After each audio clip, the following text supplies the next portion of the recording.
오늘도 이렇게 수요 예배 자리 가운데 나오신 우리 모든 성도님들, 그리고 또 온라인으로 참여하시는 우리 모든 성도님들을 사랑하고 축복합니다. 예, 오늘도 이 성경 이제 저희가 통독을 하면서 함께 나누어야 할 이제 개론들을 오늘도 좀 이렇게 나누는 시간을 갖도록 하겠습니다.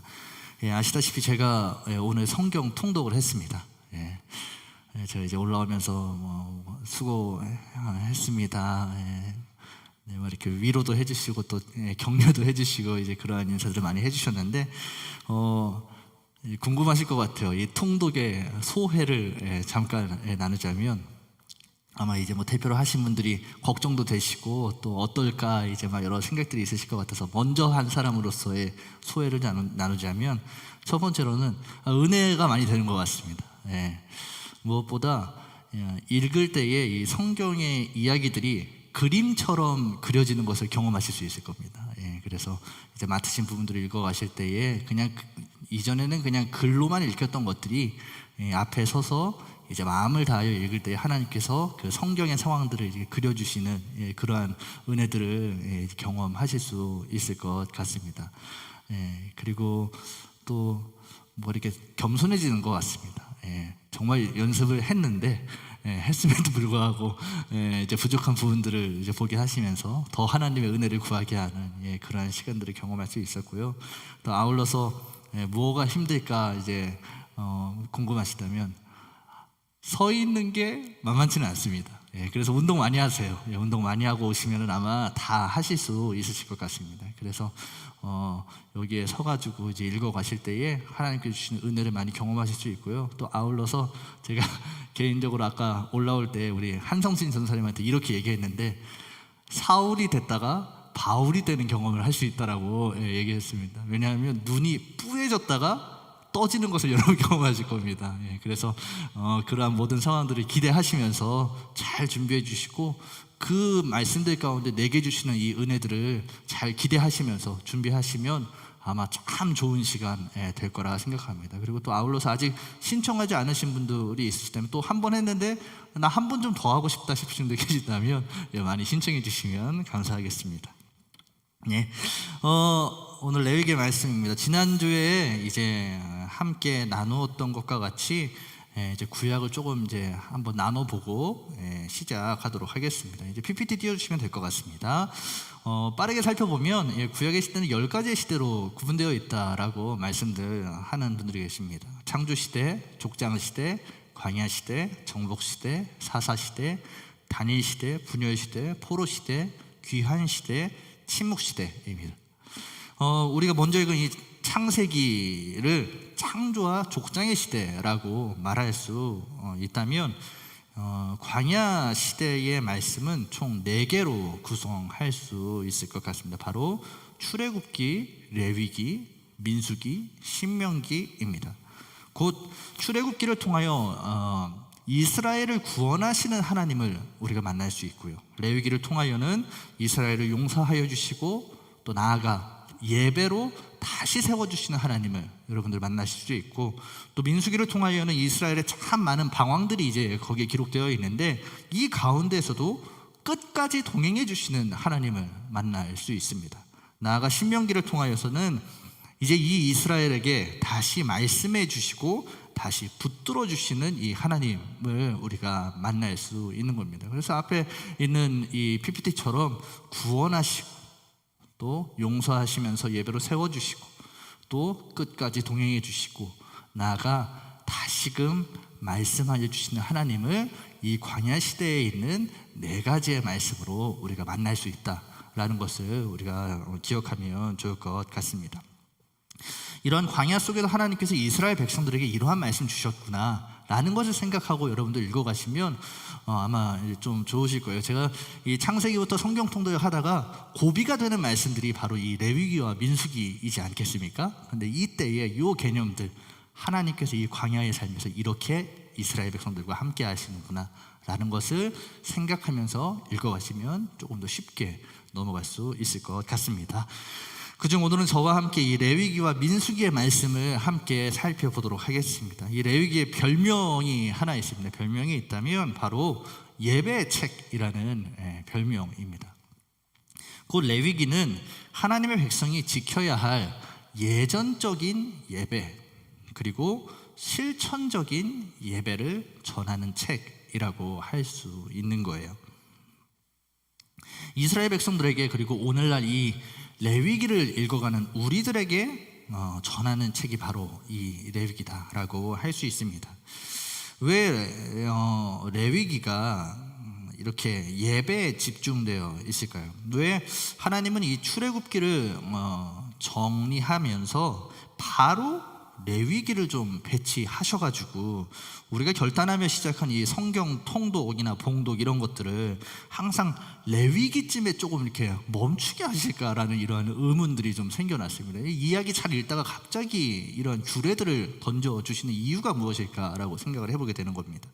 그 이유는 무엇이냐 하면 성소에서 드리는 예배와 삶에서 드리는 예배 모두가 거룩하신 하나님께서 이 구원하여 주신 거룩한 백성들이 제일 먼저 걸어야 하는 길이기 때문입니다. 거룩하신 하나님께서 이제 이스라엘 백성들을 구원해 주셔서 이들을 거룩한 백성답게 걸어가게 하시려고 주시는 말씀, 그래서 레위기를 던져 주신다라고 할 수 있는 겁니다. 여러분, 이스라엘 백성은 창세기를 통하여 하나님의 백성으로 부르심을 받고 출애굽기를 통하여 하나님의 구원을 경험하며 나아가 레위기를 통하여 예배함으로 점점 하나님의 백성답게 성화되어 가야 했던 겁니다. 예수 그리스도의 십자가의 은혜를 경험한 그리스도인들이라며 우리 모두 그리스도인들이지 않겠습니까? 우리가 예수님의 그 십자가의 은혜를 경험한 사람들이라면 이제 그 삶이 그리스도인으로서의 헌신과 사명으로 연결돼야 합니다. 마찬가지로 출애굽의 은혜를 경험한 이 이스라엘 백성들은 거룩한 삶을 향하여 나아가야 하는 겁니다. 그래서 하나님은 출애굽 이후 그렇게 살아낼 수 있도록 레위기를 전해 주시는 거예요. 레위기 11장 45절의 말씀이 주제 말씀 같다 할 수 있는데요. 이렇게 기록되어 있습니다. 내가 거룩하니 너희도 거룩할지어다. 이 하나님의 말씀입니다. 이제는 진짜 하나님의 백성답게 살아라. 하나님의 마음이 담긴 책, 이 하나님의 마음, 거룩한 백성답게 살기를 원하는 그 마음이 담긴 책이 바로 레위기라고 할 수 있는 겁니다. 그럼에도 불구하고 이 레위기를 읽는다라는 것이 참 쉽지가 않은데 우리가 좀 어떻게 나눠서 레위기를 읽으면 쉽게 읽을까 생각해 보자면 두 가지만 기억하면 될 것 같습니다. 두 가지. 첫 번째로는 1장부터 16장 제사를 통한 거룩, 두 번째로는 17장부터 27장 생활을 통한 거룩입니다.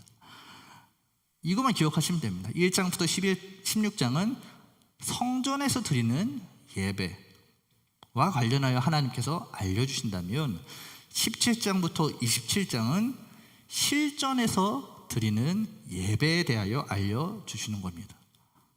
성전에서 드리는 그리고 실전에서 드리는 이게 마치 여러분 힙합 같은 거 보시면 이게 라임이라고 아십니까? 이게 끝에 말을 맞추는 것처럼 레위기 좀 그런 느낌이 들었습니다. 1장부터 16장은 성전의 예배, 17장부터 27장은 실전의 예배입니다. 네, 이 나눔 속에서 우리가 이 레위기를 한번 살펴보도록 하겠습니다. 먼저 이 레위기 1장부터 16장은 다시 4개의 부분으로 좀 나눌 수 있는 것 같습니다. 1장부터 7장까지는 제사법이고요. 8장부터 10장은 제사장 위임이고요. 11장부터 15장은 정결법 규정, 16장은 속죄일 규례입니다. 하나씩 살펴보도록 하겠습니다. 네, 괜찮으시죠? 네, 괜찮으셨으면 좋겠습니다. 예, 저도 준비하면서 괜찮지 않은 적이 몇 번 있었는데 괜찮으셨으면 좋겠어요.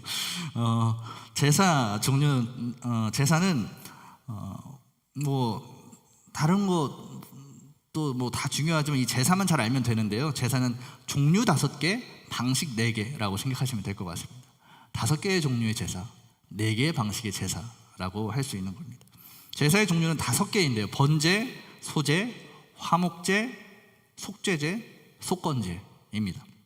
하나씩 살펴보도록 하겠습니다. 번제는 그냥 이거 계속 띄워주시면 됩니다. 번제는 레위기 1장 3절부터 17절에 기록되어 있는데 이게 무엇이냐 하면 소나 양, 새를 잡아 전부를 태워서 드리는 피의 제사라고 할 수 있습니다. 이 의미가 더 중요하지 않겠습니까? 어떠한 제사를 드리는 것도 중요하지만 이 의미가 무엇일까 생각해 보면 하나님과의 바른 관계를 회복하겠다, 또 예배자의 온 존재를 하나님께 내가 올려드립니다 라는 의미를 담은 헌신의 제사라고 할 수 있습니다. 그리고 두 번째로는 소제인데요, 이 레위기 2장에 기록되어 있습니다. 고운 가루에 기름과 유향을 섞어서, 이게 어떤 책들을 보니까 떡처럼 만들어서라고 이렇게 기록한 해설서도 보았는데, 이렇게 섞어서 제단에서 불사르면서 하나님 앞에 올려드리는 제사라고도 합니다. 이 노동의 열매를 드리는 것이기 때문에 하나님을 향한 충성과 성결한 생애를 하나님 앞에 약속드린다라는 의미를 담고 있습니다. 다음으로는 화목제인데, 화목제는 레위기 3장에 기록되어 있습니다. 소나 양, 염소의 기름과 두 콩팥을 태워서 하나님 앞에 드리는 제사인데, 하나님과 인간 사이에 화평함, 연합함, 친교함, 이러한 것들이 이루어졌다라는 것을 고백하면서 하나님 앞에 감사를 올려드리는 제사입니다. 우리가 예수 그리스도는 우리의 화목제물이 되어주신다라고 우리가 고백할 때에 우리와 하나님 사이에 멀어졌던 그 관계를 예수 그리스도께서 오셔서 우리를 화목케 하시고 하나님과 우리 사이를 연결해 주셔서 다시금 이 땅에서 하나님 나라를 살게 하신다라고 할 때에 이 화목제가 바로 이러한 의미라고 할 수 있습니다. 이 화목제는 또 이렇게 여러분들 이제 레위기 막 읽어가시면 이미 주신 것을 감사하는 감사제, 장차 주실 것을 미리 감사하는 서원제, 어떤 상황에도 자원해서 드리는 자원제, 이러한 세 가지로도 더 이렇게 더불어서 볼 수 있다라고 생각하시면서 읽어가시면 좋을 것 같습니다. 그래서 나중에 이 화목제 읽으실 때 요런 부분도 더 있었어 라고 생각하시면 읽으시면 아마 하나씩 더 보이실 것 같습니다. 네 번째로는 속죄제인데요, 레위기 4장 그리고 5장 어간에 기록되어 있습니다. 부지 중에 지은 죄를 씻기 위해 힘 닿는 대로 드리는 제사입니다. 이 속죄제가 참 은혜가 많이 되었습니다.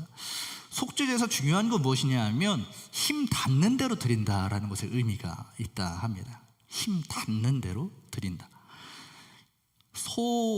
내가 힘 닿는 대로 해서 소 드릴 수 있으면 소 드리고, 힘을 닿는 대로 해서 양 드릴 수 있으면 양 드리고, 새나 고운 가루 등 힘 닿는 대로 준비하여 하나님 앞에 용서를 구하며 제사 드리면 하나님께서 이를 기뻐 받으신다라는 겁니다. 곧 하나님께서는 모든 이들의 죄를 용서하길 원하신다는 것이 하나님의 마음임을 묵상할 수 있는 것이라 할 수 있습니다.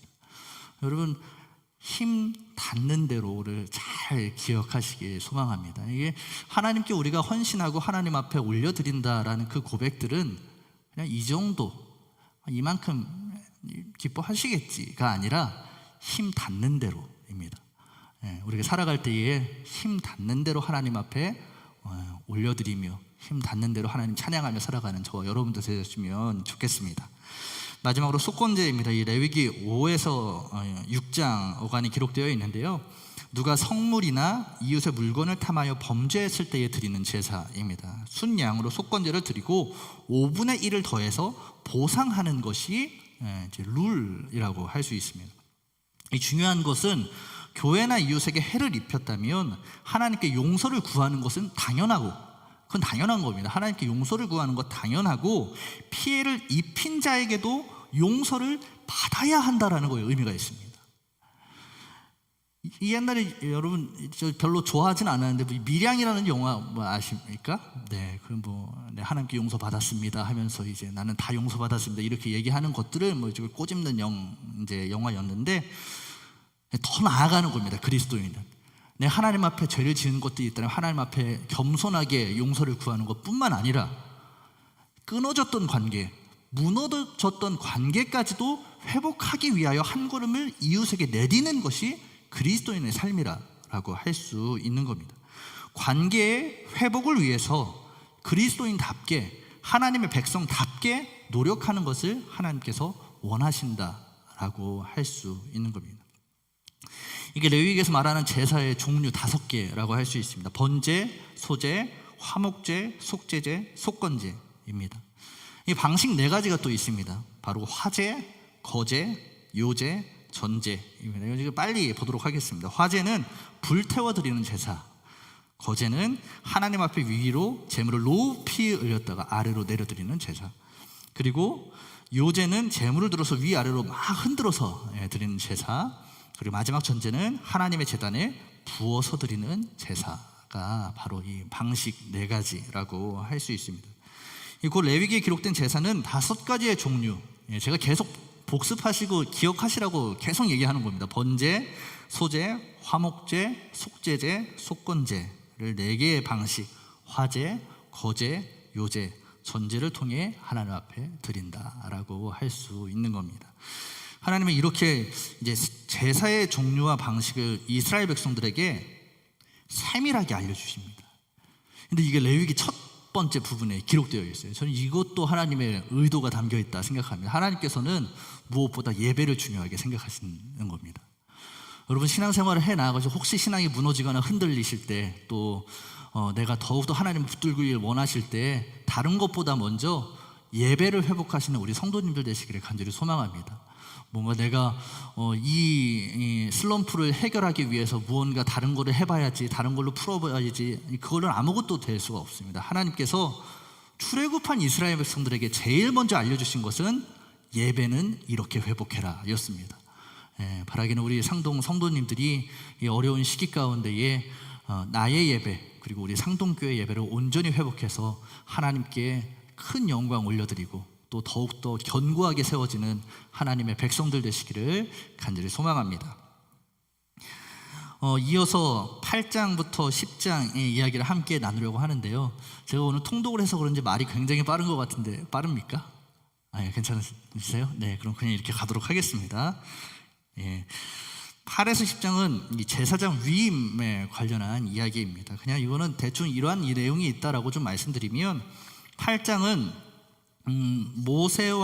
모세가 아론과 이 아들들의 위임식 제사를 드리고, 9장은 아론이 자신과 백성을 위해 첫 제사를 드릴 때 하나님께서 받으시는 내용이 담겨 있습니다.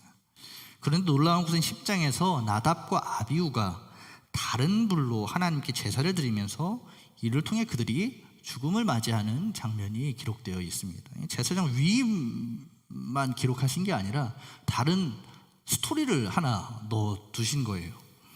심지어 성경은 이 레위기 10장 9절에서 10절을 통해 그들이 술을 마시고 분별력을 잃고서 다른 불을 사용했다, 요게 문제다라고 분명하게 말씀하고 있습니다. 곧 이를 통해 하나님께서 우리에게 말씀하시는 것이 무엇일까 생각해 보면, 하나님은 그의 사랑하는 백성들이 예배를 드릴 때 제사의 규정을 잘 지켜 예배 드리는 것도 중요하지만, 예배자가 어떠한 마음과 어떠한 헌신과 어떠한 결단을 담아 예배 드리고 있는지를 더욱 중요하게 생각하신다라는 겁니다. 오늘을 사는 우리에게도 하나님은 동일하게 말씀하시는 것 같습니다. 나중에 이 제사장에 관련해서 읽어가실 때 하나님께서 우리에게 원하시는 것은 다른 것이 아니라 우리의 마음임을 여러분 꼭 기억하시기를 간절히 소망합니다. 참 많이 들으실 거예요. 특히 수요 예배 이 자리에 나오신 분들은 아마 더욱 예배를 사모하며 이 자리에 나오셨을 텐데, 이 많이 들으시는 이 예배들 가운데 우리가 우리의 마음을 하나님 앞에 얼마나 드리고 있는지, 그저 그냥 이 예배 이 한 시간을 그냥 참석하기 위해서, 저도 그런 생각이 좀 들 때가 있어요. 목회자이기 때문에 그냥 이 예배의 시간이 나에게는 마치 업무 같은 거니까 그러한 마음으로 예배를 드리고 있지 않은가라고 좀 생각을 좀 해보게 됐습니다. 하나님께서는 우리의 마음을 원하신다. 언제 어느 때에 예배든지 그걸 꼭 기억하시면서 우리의 정성과 헌신을 더욱 풍성하게 하나님께 드릴 수 있는 저와 여러분들 되시기를 간절히 소망합니다. 이어서 11장 그리고 16장은 정결법과 속죄일에 대하여 기록한 겁니다. 어, 먼저 하나님은 이스라엘 백성들에게 의식적인 이 정결을 지키도록 하기 위해서 뭐 깨끗한 음식, 부정한 음식, 출산 후 정결 기간, 뭐 나병과 유출병 이런 거에 관련한 규례들을 설명해 주십니다. 이제 여러분들 여기 읽으시면 이제 그런 것들이 많이 나옵니다. 뭐 먹지 말고, 뭐 먹고, 뭐 하지 말고, 이럴 때는 이렇게 하고 저럴 때는 저렇게 하고 라는 것들을 보게 됩니다. 저희들이 가장 취약한 부분이에요. 여기서는 뭔가 내가 은혜 받을 게 없다 하면서 그냥 넘길 수도 있는, 근데 이것도 굉장히 중요하다 할 수 있는 겁니다. 곧 이 16장을 통하여는 그리고 이어서 16장을 통하여는 대제사장 아론이 7월 10일에 지성소와 회막과 제단을 위해 속죄하고 자신과 백성을 위해 속죄하도록 인도하여 주시는 이제 그 속죄일에 관해서도 말씀하여 주십니다. 곧 이날을 통해 이스라엘 백성들은 이제 금식하면서 하나님께로 나아가 스스로를 정결하게 하는 겁니다. 그래서 11장부터 15장은 이스라엘 백성의 정결한 삶에 관한 것들을 말씀하신다면 16장은 그럼에도 불구하고, 저는 이렇게 묵상되었습니다. 그럼에도 불구하고 이제 흔들릴 때에 이스라엘 백성을 보호하실 방법까지도 정하여 알려주는, 굉장히 세밀하시구나 하나님은 라는 생각을 가지고 이 레위기의 말씀들을 보게 되었습니다. 다시 말하면 하나님은 11장과 15장을 통해서 이스라엘 백성이 무슨 음식을 먹고 먹지 말아야 할지, 아기를 낳고서는 어떻게 해야 할지, 사람의 피부에 나병이 생기거나 유출병의 문제, 뭐 여기서 유출병이라는 것은 뭐 부정한 성생활이나 어떠한 원인으로 인하여 몸에서 무언가를 흘러나오는 증상의 병이라고 하는데, 뭐 이런 것들이 있을 때에 어떻게 해야 할지를 아주 자세하고 아주 세밀하게 알려주시면서 이스라엘 백성들이 무엇보다 정결하기를 원하시는 겁니다. 그런데 그럼에도 불구하고 저희들은 굉장히 연약하다는 것을 저희 너무 잘 알고 있지 않습니까? 하나님 알고 계셨던 것 같아요. 그럼에도 불구하고 죄에 넘어지고 무너질 것을 아시기에 속죄일까지도 알려주셔서 이스라엘의 죄를 완전히 씻어내기를 원하시는 겁니다. 그래서 이 부분을 통해서 이 정결법과 속죄일을 이스라엘 백성들에게 전해주신다라고 할 수 있습니다. 여러분, 하나님은 우리가 거룩하길 원하시는 분이십니다. 아까 이 11장 45절의 말씀처럼 내가 거룩하니 너희도 거룩할지어다 라는 이 말씀이 우리에게도 역사하길 바라면서 오늘 우리에게 이 레위기를 읽게 하시는 겁니다. 이 정결법과 속죄일, 참 여기가 쉽지 않은 부분이지만 이때 여기를 읽어가시면서 바라기는 저와 여러분이 하나님을 닮아서 거룩을 향하여 이 땅을 살아가는 거룩한 하나님의 백성들이 되길 소망하고, 또 나아가서 아까 말씀드렸던 것처럼 이 부분을 읽어가실 때에 우리를 향하여 정말 세밀하게 하나하나 챙겨주시는 그 하나님의 놀라운 사랑도 여러분 잘 이렇게 느끼시는 그러한 저와 여러분들 되기를 간절히 소망합니다. 이어서 17장부터 27장의 말씀은 실전입니다. 실전. 그 앞에가 성전이었다면 지금 이제 실전에 관한 지침입니다. 17장부터 이제 두 분으로 나눌 수 있는데 17장부터 25장은 성별법에 관련한 내용이고 26장부터 27장은 상벌법에 관한 이야기입니다. 하나님께서는 이스라엘 백성들에게 희생 제물로서의 규례를 지키면서 그들이 성별되어 살아가기를 바라시고, 나아가 상벌법을 알려주시면서 하나님께서는 성별의 삶과 함께 그들이 순종하며 살 때에는 어떠한 상이 있는지, 그들이 불순종할 때에는 어떠한 벌이 있는지도 분명하게 말씀하여 주신다라고 할 수 있는 겁니다. 보면은 뭐 이렇게 기록되어 있습니다. 이거를 보시면서 또 이게 유튜브에 올라오니까요, 이렇게 보시면 될 것 같은데 17장은 희생제물과 피해 규례, 18장은 가나안 풍속 금지 규례, 19장은 사회적 정의의 성별 규례, 20장은 형벌의 규례, 21부터 22장은 제사장의 성별 규례, 23장부터 25장은 절기 예배를 통한 성별 규례를 알려주십니다. 이걸 통해서 그들의 삶도 거룩하기를 하나님께서는 기대하시는 거예요. 그리고 여기에서 멈추지 않고 26, 27절을 붙여주시면서 이를 통한 상과 벌, 축복과 심판까지도 알려주시는 겁니다. 너희가 이를 준행하면 소산과 평화와 번성과 임재를 누리리라. 너희가 이를 배반하면 전쟁과 가난과 포로됨을 얻으리라 라고 붙여 말씀하시는 겁니다. 이게 무엇이냐 하면 결국 나 하나님 떠나지 말고 하나님 곁으로 돌아와 살아라 라는 겁니다. 내가 너희들 모든 것 다 이끌 테니 나에게 붙어 살아라 라고 말씀하시는 것이 바로 이 레위기 마지막에 기록된 이 하나님의 마음이라고 할 수 있습니다. 레위기가 참 어려운 본문이라 할 수 있지만 이 하나님의 마음이 담겨있는 책이다라는 것을 기억하시면서 읽어가시면 하나님의 그 크신 은혜를 누리실 수 있을 것 같습니다. 네, 이어서 분위기를 전환해서 이어서 민수기를 좀 더 살펴보도록 하겠습니다. 레위기 혹시 읽어가시다가 이제 또 레위기를 제가 했으니까 제가 모든 것을 알지는 못해도 혹시나 읽어가시면서 궁금하시거나 또 막 어려운 것 있으시면 저도 좋고요. 목사님 괜찮으실 텐데 담임 목사님도 괜찮고요. 저도 이렇게 질문 주시면 세밀한 부분들은 최대한 더 이렇게 답변해 드리도록 하겠습니다. 민수기는 레위기를 예배의 책이라 할 수 있다면 민수기는 방황의 책임과 동시에 동행의 책이라고 할 수 있습니다. 다시 말하면 하나님의 구원을 경험한 이스라엘은 레위기라는 이 하나님의 거룩하게 사는 매뉴얼을 받았습니다. 그러나 이를 잘 살아내는 것을 실패하면서 이스라엘 백성들이 40년 동안 광야에서 방황하게 됩니다. 하나님께서 이들의 광야 그런 이 방황 생활 속에서 하나님께서 함께 하여 주시고 새로운 세대를 준비하여 주시기에 이를 두고 저희는 이게 참 방황하는 책이다 하면서 동시에 동행의 책이다 라고 부를 수 있는 것입니다. 실패와 방황, 하나님의 동행의 관점에서 이 민수기를 보면 된다 할 수 있습니다. 이 세 부분으로 또 나눌 수 있을 것 같습니다.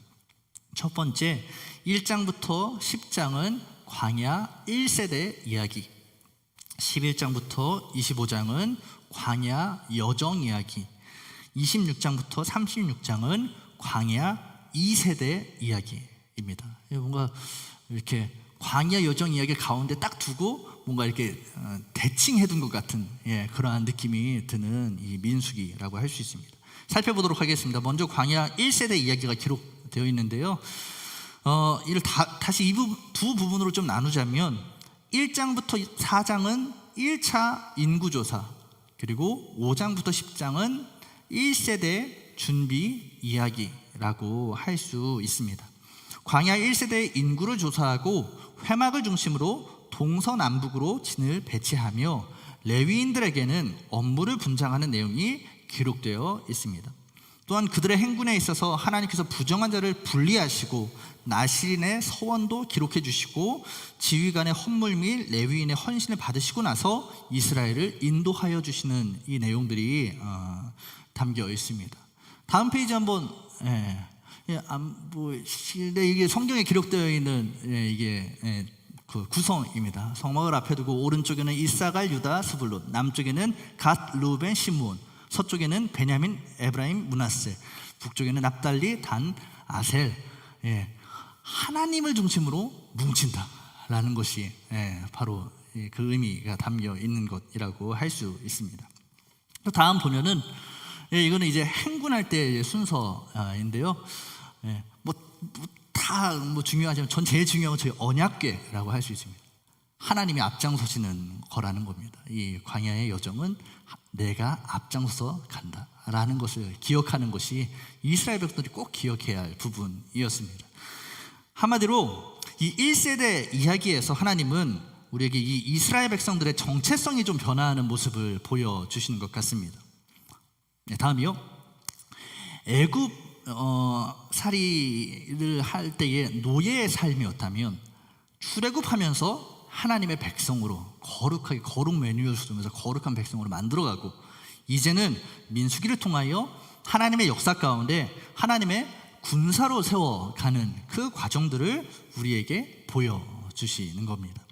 하나님이 중심되어서 싸우시는 전쟁에 우리가 어떻게 배치함을 받고 나아가야 하는지, 모든 순간 속에서 전쟁의 승리는 앞장서시는 하나님께서 결정하신다라는 것을 이스라엘의 배치 그리고 준비를 통하여 우리에게도 알려주시는 거예요. 우리 사랑하는 상동 성도 여러분, 여러분도 하나님의 거룩한 군사라는 사실을 여러분 잊지 않으시기를 간절히 소망합니다.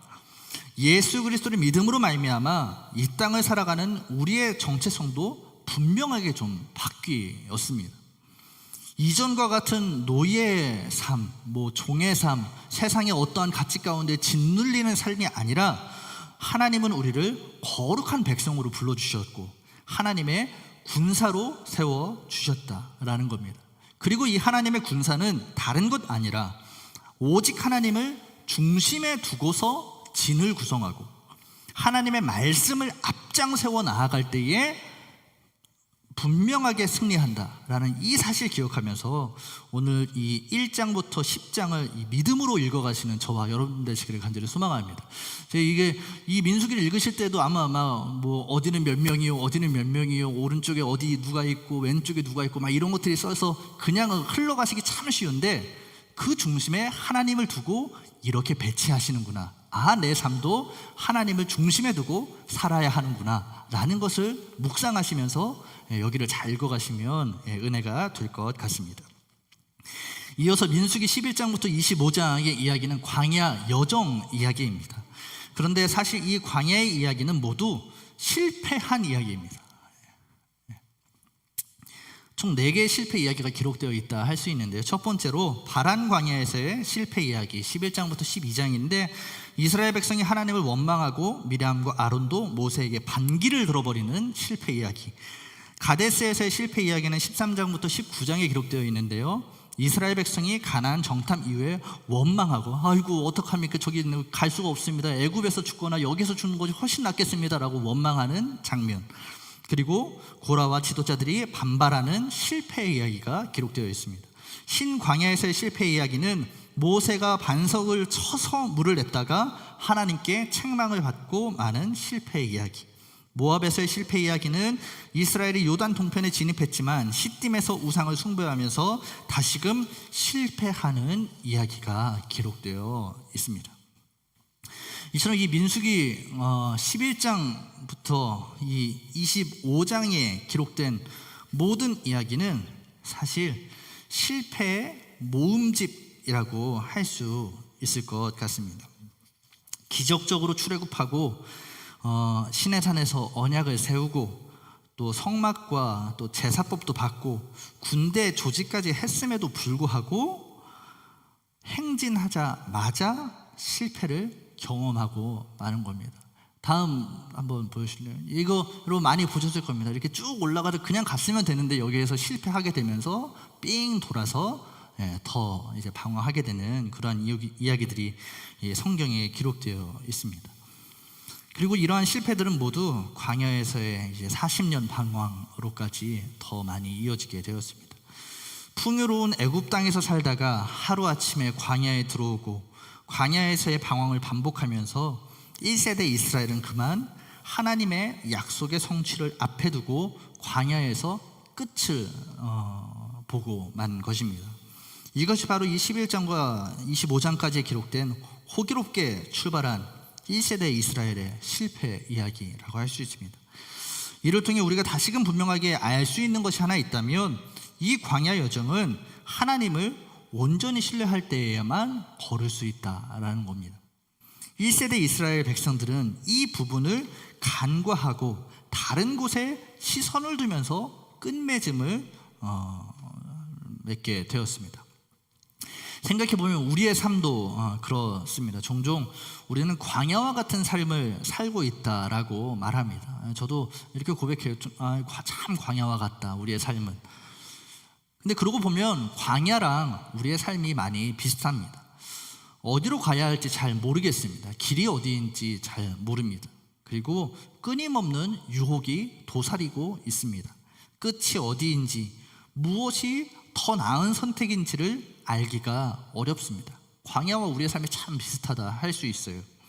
민수기에서의 광야의 삶이나 우리가 걷는 이 삶이나 동일한 것입니다. 그렇다면 광야를 잘 넘어가는 방법, 이 삶을 잘 잘 살아내는 방법도 똑같습니다. 우리도 하나님을 온전히 신뢰해야만 잘 걸을 수 있다라는 거예요. 그래서 하나님께서는 1세대 이스라엘의 실패 이야기를 이 민수기 한복판, 저는 한복판 같습니다. 이 가운데에 배치하시면서 많은 분량을 사용하셔서 우리에게 보여주시는 겁니다. 우리는 이러한 실패의 걸음을 걷지 않기를 원하시는 겁니다. 바라기는 우리 성도님들이 이 광야 실패의 이야기를 읽어가실 때 이걸 꼭 기억하면서 읽어가시면 좋을 것 같습니다. 나는 이렇게 안 걸어야지, 하나님과 함께 승리해야지 라는 그러한 마음을 갖고 결단하시면서 이 민수기 가운데에 있는 이 말씀을 읽어가시면 좋을 것 같습니다. 이어서 민수기 26장부터 36장 광야 2세대 이야기입니다. 이 부분도 두 개의 파트로 나누면 26장부터 30장은 마치 대비하듯이 2차 인구조사를 하는 장면이 기록되어 있고, 그 다음에 31장부터 36장은 2세대의 준비 과정 이야기들이 기록되어 있습니다. 이스라엘 백성은 모압 평지에서 2차 인구조사를 통해 다시금 하나님의 군사로서의 정체성을 세웁니다. 또한 하나님은 2세대 이스라엘 백성들에게 소망을 가지시면서 다시금 이 하나님이 굉장히 착하신 분 같습니다. 저는 이게 보면서 하나님은 다시 이제 2세대 이스라엘 백성들에게 땅 분배는 어떻게 해야 할지, 제사, 절기, 서원의 규정은 무엇인지를 다시금 세세하게 말씀해 주십니다. 그리고 나서 이스라엘 백성은 미디안을 치면서 승리를 거두고 요단 동편과 서편의 지파별 기업과 경계를 정합니다. 그리고 광야의 여정을 다시금 돌아보면서 이 민수기의 내용들이 마무리된다고 할 수 있습니다.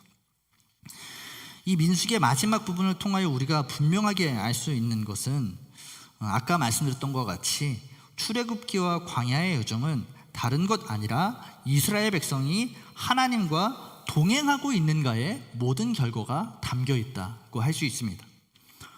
똑같은 이 광야에서 1세대는 지독한 불만과 불신의 시간을 보냈지만 2세대는 훌륭한 훈련과 신뢰의 시간을 가졌습니다.